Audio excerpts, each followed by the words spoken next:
Hello, everyone, and welcome on in to Betting Weekly Tennis Live. I'm Nigel Seeley, and joining me for the first time, a person I've known for many, many years, and someone you're getting used to on this channel is Tim Dennis. He's a professional betting handicapper.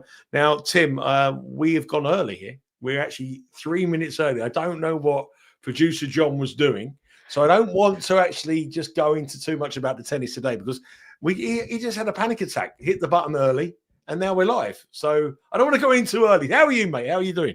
Yeah, not too bad. We had gone early and maybe not for the first time in his life, perhaps. But yeah, here we are. He's always a fast starter. He never finishes. He's an early riser and he never finishes that very quickly. But we're 2 minutes early here. So like, I've never seen a man panic so much before he said, "Oh my God, we're going live," and now all of a sudden we're 3 minutes early. So nobody is watching this at the moment. So might as well just talk about where did you get your furniture from in the background? And where did you get this? Because it's become sort of a nice part of the furniture. You've become a part of furniture here on Betting Weekly. So it's like, where did you get the furniture from? Yeah, the furniture. Yeah, that's probably. I think that was bought in Bristol actually. Oh, that's nice. That's nice. Yeah, all Bristol way. Yeah, I thought that furniture was an actual one of those fake backgrounds. Like the studios have, a furniture shop somewhere in the UK. But there are more people joining us now because now we have actually gone live. So we should be live in about a minute's time. It was producer John who had a sheer panic. I think his watch is still set on like sort of early morning time. I think he thought it was like 6 o'clock in the morning rather than 6 o'clock at night. But anyway, or 1 o'clock. He did look like he just got up actually. So, Well, that's a different story about because I was just chatting to you generally talking about just hang on a minute, and then all of a sudden we're live and we don't know what's going on. But now there's a few of you joining us now. There's 14 people joining you now live, and we're 1 minute away from schedule where we should be live. So I don't want to go into the tennis action. We're just talking about Tim's pictures behind his background. Do you want to ask me any questions about my background before we go on? Any questions? Yeah, the football I was always interested because I've always seen that, and it's signed. Who's it signed by? It's signed by the Brazilian football team, who the year they hosted the World Cup. That's a good bit of memory. Yeah, it's a nice bit of memory. Right, we are now live. We actually lost 6 people there talking about your background in your house. And right, we are live. It's 6 o'clock now. Welcome in to Betting Weekly Tennis Live. I'm Nigel Seeley, and I'm joined by our handicapper Tim Dennis to look ahead to what promised to be a massive night of tennis action tonight in the French Open quarterfinal between Novak Djokovic and Alexander Zverev. It's called Betting Weekly Tennis Live, but unfortunately, due to the actions throughout today, there is no actual betting live that we can have here in Roland Garros. So the first thing to start off with, Tim, is what we saw early on today in the women's draw. The biggest story of the French Open so far, Boisson blowing Andreeva away, the girl that I bet, the girl that I tipped to win the tournament here on Betting Weekly WTA. She's out the tournament, and the French girl is through to the quarterfinals, semifinals. Before I give you that, let me tell you some lucky betting Bet Rivers bettors. We have one guy who's had $4 on her at 800 to 1. Very happy man. Two guys, tickets, $50 and $9 at 600 to 1 on Boisson, and 4 tickets at 300 to 1, including a $5 bet and a $10 bet.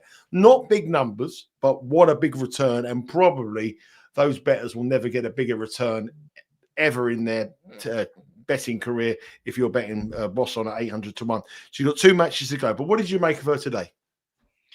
Yeah, I mean, you couldn't but be impressed. I mean, I was really surprised. I thought that Andreeva would come through this comfortably, and Andreeva actually started the match well and looked to be doing exactly what she needed to do, quietening a crowd down and getting on with the first set. But then Boisson, full credit to her, stuck in it. I think Andreeva had set points in that first set to take it, and that obviously was a big turning point in the match because then the crowd started to get more into it, and that swung in her favour. And Andreeva found that tricky. I thought that's what it looked like to me. My argument now is that Boisson has gone from the number 24 ranked tennis player in France on the women's circuit to number 1. She's moved 300 rankings up in the world on this performance. Is she a player that's always been potentially a top 50, or is she a complete flash in the pan that you'll never see again? I mean, is this going to be a Raducanu story where we're never going to see something like this happen again, or we didn't think we were going to see something happen again, a qualifier come through to win the tournament? Or now, is it something that, she's probably massively underrated. I'm not quite sure where do we handicap her? What's the thought process in your mind? I think initially at this stage, you just have to handicap on what she's done this week.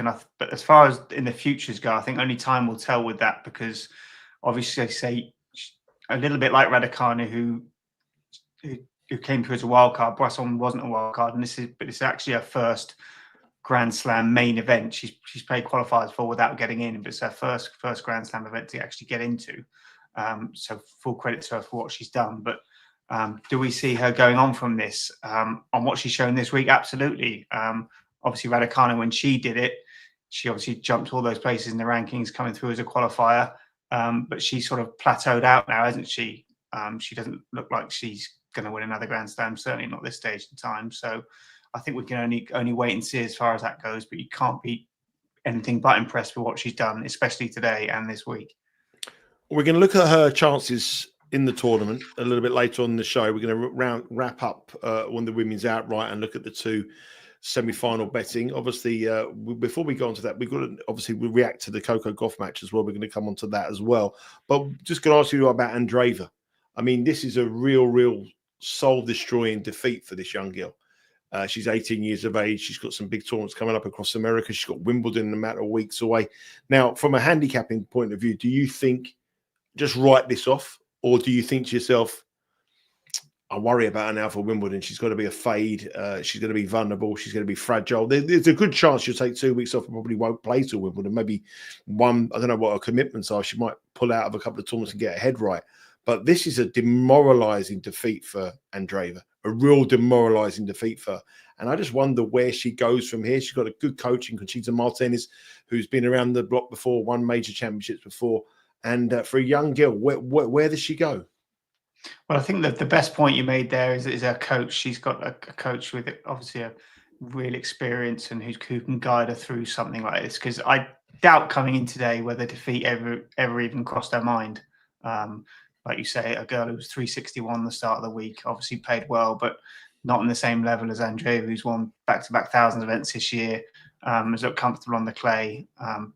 So I think it'll hurt her tonight, but I don't see it being a long-lasting effect. I'd imagine I don't think she's down to play Queens, but I think she'll probably play in Germany, that grass event before Wimbledon. I think she's entered in there to play. So for me, I don't think it's going to do long-term damage just because she's got such a good coach behind her and a good team, good fitness coach as well. So going forward, it's for me at this stage, I wouldn't be overly concerned. 8-1 with BetRivers to win Wimbledon for Mirra Andreeva, the same price as Iga Świątek, Coco Gauff, and Madison Keys is 10-1 with BetRivers to win Wimbledon, which starts in a couple of weeks' time, and you'll be able to follow that here on the Better Weekly Studios. For me, I think she's a fade. I think she's going to take time to recover from that. That's such a demoralising defeat, and I think mentally she's got to be superhuman to be able to recover from that. We've seen Paris crowds destroy matches before, but I think that's going to take her a long time. Probably, I mean, by the US Open, that should be out of her system. But to go straight into the Wimbledon, I think that's going to be hard. She could be an early round casualty at Wimbledon rather than the 8-1. We've got some comments. Dean Black says, Andreeva's still very young and learning. She will come back from this loss even more determined, if anything. 100% agree with you, Dean, but it's going to take her a lot of time. Also, Dean said, Boisson is the female Gascon hybrid. Same style. I watched her today. You know, if you watched her match without knowing where she come from, you would know straight away she was French. The way she plays, you knew straight away she's got that French style. She's got that French kind of style of Gasquet, a bit of Garcia as well in her as well. She's a very typical French player. As I say, we're going to come on to the women's outright here in the French Open. Look at the matches in the semi-finals a little bit later on the show in more detail. But tonight we have a big game, a massive game on the men's draw. Probably the most eagerly anticipated match of the tournament so far. Definitely as far as a betting perspective, because it's been a tournament that's been very, very heavily dominated by favourites. Today was an exception to that. But obviously tonight we have the match between Novak Djokovic and Alexander Zverev. And these are the latest odds with BetRivers.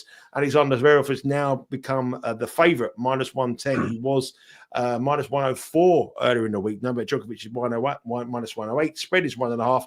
Pretty irrelevant when you get pick-em matches like this. Total 40.5, very high for a clay court match. And there are the odds for the set betting and the total sets. Head across to the BetRivers website. There is loads of markets. I think there's about 65 different markets on this match.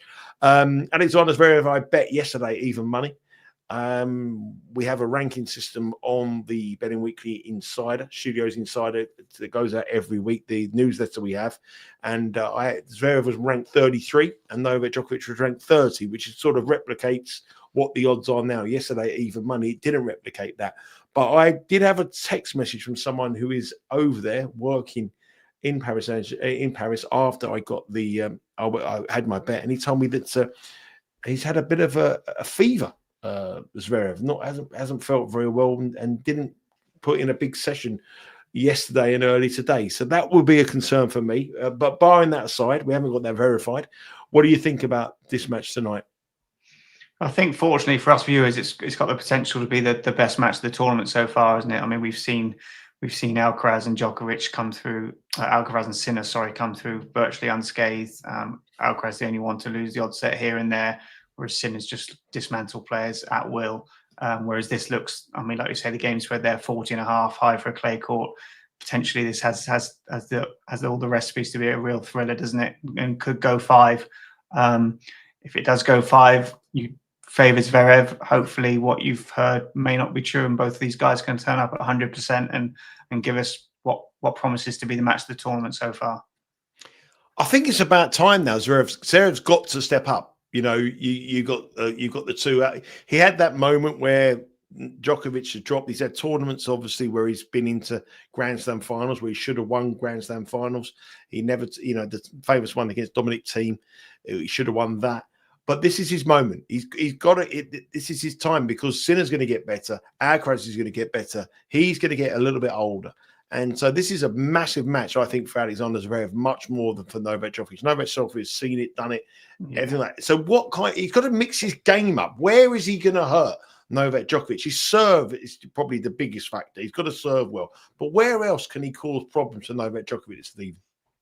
Well, I think if he can, we know Zverev can keep these points going on and on and on, and you can like these backhand to backhand rallies that you have, and that's probably going to work in his favour today, because, like we say, Djokovic's 38 now, probably the in the best shape as a 38-year-old you're ever going to see Djokovic, but he's still 38, and Zverev is the younger man, should be the fitter man, and if he can draw these rallies out long and get this match going long, then that's going to suit him. So the longer it goes and the more physical Zverev can make it, I think that's going to be to his advantage.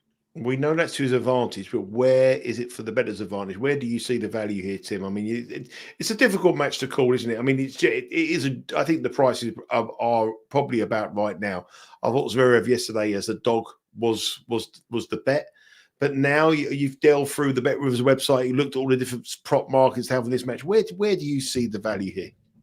Yeah, in one of the props markets, the one I looked at yesterday that I did like was Zverev over 20.5 total games, was just a shade under minus man. I think it was minus 112 yesterday. I think that's the same when I looked earlier. But I mean, both players are long odds on to win a set, and you think that's almost guaranteed. And if Zverev wins the match and they do both win a set, that's clearly should be cashing comfortably. So yeah, I thought that was of all the props markets, that's the one I like the most. It's Zverev over 20.5 total games. So he's still on the Zverev train here. I've bet him at a little bit bigger price yesterday. Sean Calvert has obviously bet him. There was some rumours going around earlier there may be a little bit of illness in the camp, but as Gratzer said there, the fever has not affected the prices. So it's not Saturday night fever, it's Wednesday night fever that we're worried about there. Stephen Lynn, thank you for the over first set games in Coco match, tailed and won. No problem, Steve. That was a nice little over there as well. We didn't really mention the Coco Gauff match, but we're going to come on to those matches in a minute.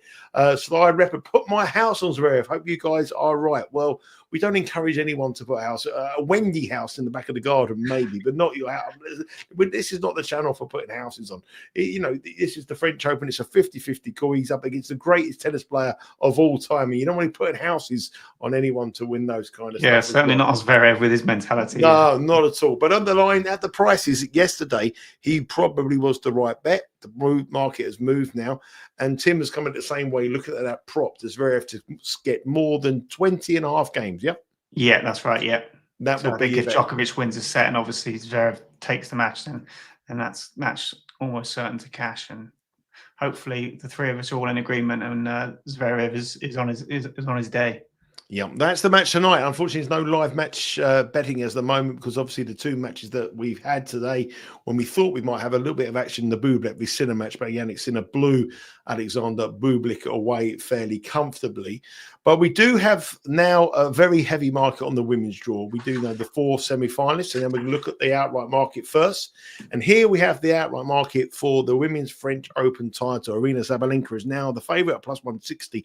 Yesterday, that was a pick'em match, Sabalenka and Swiatek, when the early move come out, which we covered on Betting Weekly Tennis Live. And now Sabalenka has become the favourite. She's plus 160. Swiatek is plus 180. The big move of the day is obviously Coco Gauff into plus 240 because she's playing Boisson in the semi-final rather than Andreeva. And Boisson, the 800 to 1 outsider at the start of the tournament, is now down to 22 to 1 to win the French Open and produce one of the, well, it will be, I think it'll be a bigger shock than Emma Raducanu. I generally do, because I think the Emma Raducanu one was, she didn't beat anybody. She didn't beat a seed. She didn't have anyone. Yeah. This girl, if she won this, she's had to beat Pegula. She's had to beat Andreeva. She'll have to beat then Coco Gauff and then either Sabalenka or Swiatek. It will be up. It will be one of the greatest upsets in sporting history if she won this tournament. And in France, yeah. And in France. I mean, it'll be an incredible story. But so look at those markets now. Where do you see this going? What are you looking at it? I mean, it's very hard to. I always ask people this question when you're down to the final 4, the final 8, but it's really the prices at the final 4, the final 8 are pretty much rock solid. But what are your thoughts on this at the moment? Yeah, well, I think it's interesting to say what you said there about Sabalenka and Swiatek being sort of pick'ems yesterday, because I think the Bet Rivers went up early with those lines, and all the money today for the match tomorrow has been from Sabalenka. I think they were both minus 109 when prices opened up, and I think Sabalenka's been supported into minus 134 now for that match. Let's have a look at the prices on the women's market, and we can talk over this. So this is the match now. So Sabalenka is actually minus 134, and Iga Swiatek is plus 112. So that is that's a significant move for Aryna Sabalenka here, like minus 134. You know what? I don't know if you watched the show yesterday. I did. I'm very worried about the conditions. I don't know about you, but I think the conditions will suit Swiatek indoors, bad weather around. I don't know if you think the same as me. Yeah, no, I completely agree. Obviously, the weather's got a bit cooler and a bit damp now as well, hence the roof being on. Be interesting to see if it's on tonight. I assume it probably will be too for that men's match. But yeah, so for me, the weather would make a difference, and it does go in the favour of Iga in my eyes. And looking at the stats between their head-to-heads, they don't make great reading for Sabalenka, which doesn't suit me too well, the position I'm in, to be honest. But yeah, I think they've played their last 6 competitive matches. Their service points won and return points won. Iga leads that 106.1 to 93.9. So a big difference. And on those clay, it's 108 to 92 in favour of Iga again. And I think the only time Sabalenka's troubled her has been in the altitude of Madrid, when she's played in Rome and everywhere else. She hasn't even won a set. So yeah, I'm certainly concerned tomorrow. But that money for Sabalenka, they're certainly not worried about it. So as a personal point of view, I hope they've got that right. But looking at those stats, I think it is a concern. I think what this market is being reflected on, it's been reflected on a 12-month form that we've seen the demise of Iga Swiatek over the last 12 months. As you know, she hasn't got to a final since here last year. Sabalenka seems to be a multi-court player now, and the market has aligned to what we've seen over the 12 months. But it's not been aligned to what we've seen historically between these two players, as you say there. So it's really a question: do you believe that Iga Swiatek can be the same player that she was 12 months ago, or is Aryna Sabalenka's game going to drop? Because she gave Zhang chances yesterday. She gave her big chances, and Zhang should have won the first set. Absolutely should have won the first set. She didn't win the first set. She gives the same chances to Iga Swiatek. Iga Swiatek will take them, but the problem is Iga Swiatek gives so many opportunities to everybody else on her serve as well. So what kind of match do you think we're going to envision? I can see lots of breaks of serves. I can see a nervy match. I don't think it's going to be a classic. Yeah, I think it'll be to and fro. I mean, if you'd asked me that question about Iga 2 weeks ago, I'd have said certainly not. But she's just managed to sort of get into a little bit of a groove as the tournament went on. She was probably done a favour early part of the draw with Kostic going out first round, so she didn't have to face her. So she just managed to build her way into the tournament, and then obviously she managed to avoid Ostapenko as well. And then Rybakina gave her a real fright, but she managed to find a way to win that game. And that's to me just made her slot into a little bit of a groove. I think, like you say, though, she's not the Iga of old. Svitolina probably should have taken that second set off her yesterday. Iga gave her plenty of chances too, but she didn't. I don't think Sabalenka will be found wanting if she gives her the same kind of chances. But like you say, Sabalenka can't play that great level all the time, and Zheng probably should have took the first set over yesterday that didn't. So I think it'll be probably quite to and fro. And like you say, maybe not a classic, but could go all the way. Bartland said Swiatek hasn't made a final of any kind since Roland Garros last year. Big ask to beat Sabalenka here. Exactly what we said a minute ago, Bartland. Swiatek hasn't made a final, but 2 months ago, Iga Swiatek was minus 225 to win this tournament. You can bet a plus 134 just to make the final. So it's plus 112 just to make the final. So it's a question of whether you. It's one of those bets for me. It's one of those matches for me where I think I might have to play Iga Swiatek. Just because the price is a little bit too disrespectful for someone who's got such a good form here, and because of the conditions. I think if it was a hot sunny day in Paris, I would believe that Sabalenka will blow her away completely, and I don't believe she would stand a chance.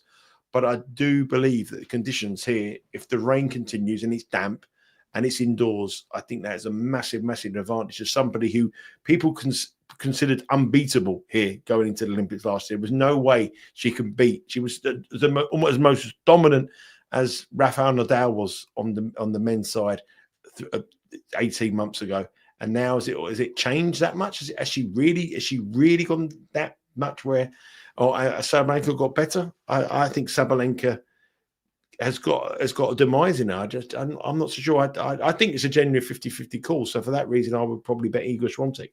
But not good for you, Tim. I know you're on Sabalenka to win the tournament. Well, yeah, you're sort of nodding with me though. You're in agreement with me. Yeah, unfortunately, I am. Like looking at those stats and looking at the conditions that we think it's going to be. I mean, I think 2-0 there was plus 265. So I wouldn't want to have a save on that, and then Iga go and probably win 2-1 because then I'd be all ends up in trouble. But that looks a big price, doesn't it? Plus 265 with conditions and stats. And if you never had your Aryna Sabalenka future bet on, what would you be doing? I think I'd be back. If I was coming in blind and probably just knowing what I know this week, I'd be back in Iga, I think, tomorrow. Yeah. I just got a feeling the price might be Zudakar and things. He thinks the cooler conditions favour Sabalenka. Well, each year, I'm not so sure about that. I think the indoor surface and the slower conditions and the cool would actually suit Iga. But anyway, we'll see what happens. Also, he says yes, Swiatek doesn't have the same motivation as previous years, but I got a feeling that I think it's a 50-50 call, and when you can get a bit of plus money on a 50-50 call, I think you want to capitalize. And so I quite like this one. Now let's have a look at the next match. Now the next match is obviously not what we expected in this semi-final. Coco Gauff, she's up against Lois Boisson, the surprise package of the tournament. Gauff is minus 560, Boisson is plus 420, spread is 5.5, total here is 20.5. There's the set betting and the totals. Now, let me tell you one thing. If this was a first round match at this tournament, Coco Gauff would be probably minus 5,000 to win this match. And Boisson would probably be 25 to 1, I'm guessing, to win this match with Bet Rivers. I would guess the spread would be probably 8.5 and the total will be 17.5. It's moved significantly. She's going to have a huge amount of support behind her. We saw Andreeva fold under the pressure today. We know Coco Gauff is vulnerable on her serve. She serves so many double faults. The mind frame has got to be 100% right. She struggled today to get past Madison Keys, especially in the first set. It was a poor match, but then Keys didn't really turn up for the match. But this is, however much on paper, you would look at the fight minus 560 and think Gauff is going to win this. This French crowd can work magic sometimes. Yeah, as we saw today, again, 10 double faults again from Gauff today, 3 in that first set tiebreak. And God only knows what the French will do there if she starts serving a couple of key points here, because you can imagine the whistles and the jeers and Gauff just looking lost perhaps at times. But like you say, you go back 10 days and Gauff is 5 times bigger the price today than she would have been 10 days ago. But Boisson is clearly riding the crest of a wave, and she's playing with house money here, and she can just go out there and roll the dice and probably play freely. Maybe the 20.5 might look a little bit cheap there, because we both know Gauff can go from the sublime to the ridiculous in quite a short space of time here, and that might be the way she goes tomorrow too. Yeah, do you know what? It's a real difficult match. I mean, I think I genuinely believe if Gauff wins this, I think she'll beat the winner of the other semi-final. I know you disagree with that completely because of the fact of her double faults, but I believe that the other semi-final is the final. Everyone just believes that whoever wins that match, Sabalenka Swiatek, is automatically going to win on the trophy, all the trophy. And I've seen so many times in sport, in football, in tennis, in sports, where the big loaded semi-final, they sort of play their final and in the final a little bit deflated. And I think that gives a little bit of advantage to Gauff. Obviously, we know she's got a vulnerability of her double faults, but she's got a great record this year against both those players. I mean, she's beaten Iga Swiatek a couple of times she's played already this year. So this is interesting. But there's a load of props on the market as well, and there's a couple of stories. People want to get involved. Hughesy says Boisson over 7.5 games is -130. Could be interesting. Over 7.5 games. Pizza money on the story for Boisson for me, says Steve from Lynn. So everyone's getting involved in this Boisson story. And sometimes, you know, when you're involved in that Boisson story, that everyone says, oh, but to me, I think ultimately she's going to have to realise she's serving. You talk about pressure on Gauff. Boisson ranked 314 in the world. She was the 24th player in the French Open. There will be one stage tomorrow where she's serving and realising, or sorry, not on Friday, whatever. She's serving and she's realising, I am serving for a place in my home major. Now that has got to hit her at one stage. She's got to think to herself that, and we don't know if this girl, I mean, admittedly, she didn't have to play much under pressure today. Andreeva give her the match. But in a tight match, has she got it? Has she got it? Well, only time will tell with that. I think a little bit like Pegula did in the previous round. She just pretty much gave her the match. And when I spoke yesterday, I didn't see Andreeva doing that, but she pretty much did, whether that was crowd-related, getting on her back and causing her issues.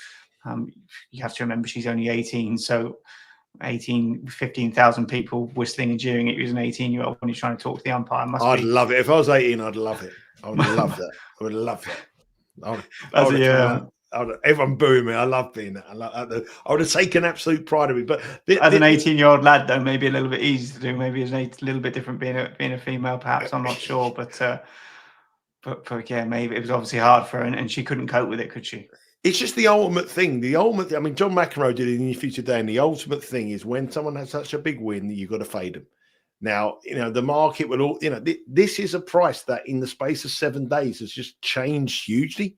And it's whether you think it's changed that much. I'm not saying everyone should jump on Coco Gauff at -560, but it could turn out to be one of the biggest blowouts. You know, we saw Bublik today. Bublik today had his biggest win of the year, press conference all over him. Everyone chatting him. He's taught everyone Bublik's brilliant. He's fantastic. He goes up against Jannik Sinner. Jannik Sinner blows him away. It could be that way. I just got a feeling it's got that kind of blowout factor for me. Andreeva might have done Gauff a favour as well, there, really, because she might have not took her overly seriously.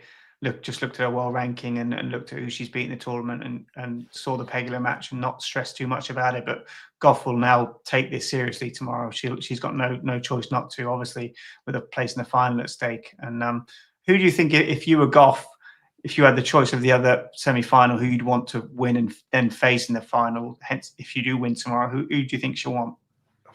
Iga, because she battered her. On recent form, you want Iga, but historically, her record against Iga has been really poor. The first few times she didn't even get close to her, and obviously Iga with a huge record. I just think what she wants is she wants a real long match. For Gauff bettors, what you want is you want Sabalenka and Iga Swiatek to absolutely go hammer and tongs for a long, long match, and you get this job done very, very comfortable. And if I was her coach, I'll be saying you're the best player in the world. You're the best. You're 320, 10 places above this girl. Don't let the crowd get in your head. Wear your headphones. Come in, be in a completely good zone. You are better than her. You're everything about your game is better than her. You beat her and do it quickly. Get off this court 6-2, 6-1, and be in the locker room when the other game goes on. And the longer it goes on, they've got an extra day to rest. But let that one be an absolute epic, and let them both leave everything on the court. That's how I'd approach it. I think they actually both play tomorrow. I haven't seen the schedule, but I think I assume the Sabalenka match will be first with those two girls playing today, and they'll be the second semi-final on. But that would be my idea. I'd get the job done, get off that court as quickly as you possibly can. Yeah, absolutely, and just hope the other game goes long, and that'll stand either player in good stead for the final. Grazie has said that Boisson has had a couple of big wins. Where's the comment there? It says she has multiple big wins. Well, actually, she's had 2 big wins in her whole career, really. And they're both in this tournament. Other than that, she hasn't had any wins. She's been winning challenger tournaments. She has been in good form, and she was a player who was a lot higher ranked. She has a bad injury, didn't she, as well, Tim?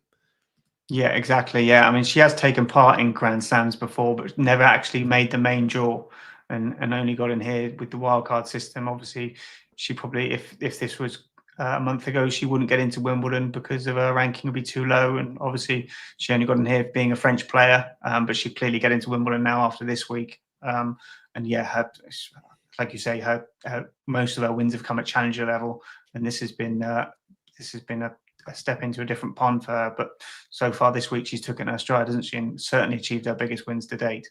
I'm looking at her record this year, and apart from this week, her biggest win this year against the most highest ranked player was Harriet Dart, who she beat when she was ranked 117 in the world. That was a game where they had a bit of a conversation at the crossover, wasn't it? Yeah. And she's been that would be her biggest win against any other player. She's never beaten anybody else in the top 100 this year. She's now beaten the world number 3 and the world number 6. Yeah. And it's an incredible story. Will the story have a happy ending? We're just going to go back to the outright market. If you can put the graphic up for me, please. There is the outright market. Plus 160, plus 1 Iga Swiatek, plus 240 Coco Gauff, plus 2,200 Louis Boisson, the story of the tournament. Now, you already have a position on the Aryna Sabalenka to win this tournament. But if Bet Rivers give you now a $50 free bet, where are you having it? Unfortunately for me, it would go on Iga. I just think those stats, the conditions for tomorrow, her record against Gauff, obviously, I don't think she's probably ever played Boisson. But yeah, if it was a free bet now, it'd be going on Iga. Yeah, plus 180 when you think, like we spoke about all over the winter, she was heavy minus money. And now here she is 1 game away from the final at plus 180. I think this will be her biggest career win, bar none. The draw she was handed to come through with the whole betting market, every tennis expert saying that she had no chance to actually go through. And I think that motivation will give her some great strength going into a match against Sabalenka. All the pressure is on the Sabalenka. The money's on her. The market expects her to win. And I think Iga Swiatek tomorrow actually could pull off a little bit of a shock. I'll give you some more. Let me look at some others. So yes, a Gauff game is second on tomorrow. The order of play is out. Head across to the BetRivers website, download the app for the latest odds on there. Wimbledon entry this close. She can only get in as with a wild card, but I'm sure she's going to get a wild card. There's no doubt about that. Grazia says the point is she had multiple big wins in this tournament. She can't hope to expose in the next match. Well, I think you can expect her to fold because the realization of getting to a major final in your home slam is some pressure that some bigger tennis players who've been around for many, many years couldn't ever get over the line. And I think that realization when she wakes up tomorrow morning and it comes into, I mean, her coach is probably someone she's known from a school age, a junior. Like, this is the experience I've never exposed. Emma Raducanu proved it was possible, but her route was so much easier than what this girl is doing here. And I think eventually time will tell. I hope it doesn't. I mean, what a great story it would be. What a great for tennis it would be. But if she won the French Open, I can guarantee again, she wouldn't win a game for the rest of the year. She'd be the fade in every single match. I'm absolutely certain to me. Tim, it's been a great pleasure as always to speak. Was that the first time we've done this Betting Weekly Live? First time, yeah. No, really great fun, and yeah, good to get the first one out of the way. And you're on Betting Weekly Live. On Friday. Yeah. Right. Yeah. What's that? The police come for you? Is that the police come for me? Yeah, that's because heard them on Friday. They wanted me off. Sabalenka police are coming because you told me that you want to be on Iga Świątek. Friday, Tim will be on. He's on with Simon Holden, looking at the tennis action, previewing all the tennis action in the French Open, looking at some football as well. Some big soccer tournaments going on as well, and the Nations League and various different sports events going on. There's loads of action coming on the channel a little bit later on. We have Betting Weekly Hardball in an hour or so now, 2 hours from now. Then we have Betting Weekly Fast Break as well. Doug Kazarian and all our American parties and all our American co-hosts will be joining there, giving their thoughts on that. American football was a big time as well, the NBA finals. So lots of action coming in here. Remember to subscribe to the newsletter, bettingweeklystudios.com. Subscribe to that. But enjoy your bets. Before we go, Tim, just give us your best bet for this evening's big match, Zverev against Djokovic. And my best bet tonight in that Zverev Djokovic game is Zverev over 20.5 total player games at -112 with Bet Rivers. Yeah, we're all on the Zverev train as well. Everyone fancies Zverev. We want it to go long. We don't want Djokovic to win early. We want it to be a long game, and we expect the younger man to come through. He's 10 years younger. This is his time. He needs to win it, and Zverev will be our bet for this evening. Loads of content coming. Make sure you subscribe to our socials at Because We Win. Hit the subscribe button here on the YouTube channel. Thanks for your time over the last 37 minutes. It should have been 33 minutes, but thanks to John, we went a little bit early, and we do know now that's the Brazilian football, and we know where Tim got his sofa from. Take care. Speak to you all again tomorrow. See ya.